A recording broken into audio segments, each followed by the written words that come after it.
আসসালামু আলাইকুম।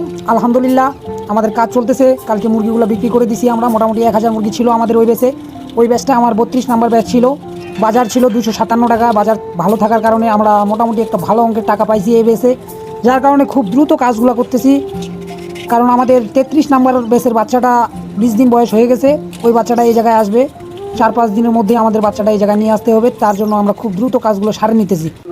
সবার আগে পাত্রগুলো আমরা হুইল দিয়ে ঘষে নিয়ে এবং পটাশ দিয়ে ঘষলাম। তারপর আমরা শেষ পর্যায়ে টিন সেন দিয়ে ধুয়ে তারপর শুকাতে দিব, কারণ খুব তাড়াতাড়ি বাচ্চা আনবো, যার কারণে কোনো ভাইরাস যেন অ্যাটাক না করতে পারে।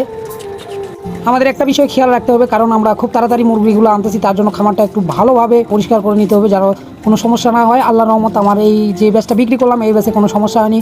কোনো গাম্বরো রানীক্ষেত বা সবসময় বায়োসিকিউরিটি মেনটেন করার চেষ্টা করবেন, তাহলে আপনার মুরগির রোগবালাই হবে না। এবং মুরগির রোগবালাই না হওয়ার কারণেই এসব করা। আপনার মুরগির রোগবালাই হয় না তখন এসব মেনটেন করে না, যার কারণেই মুরগির আবার রোগবালাই হওয়া শুরু করে। সবসময় বায়োসিকিউরিটি মেনটেন করার চেষ্টা করবেন। মুরগির রোগবালাই না হোক তাতেও মেনটেন করার চেষ্টা করবেন, তাহলে আপনার মুরগির কোনো সমস্যা হবে না ইনশাআল্লাহ।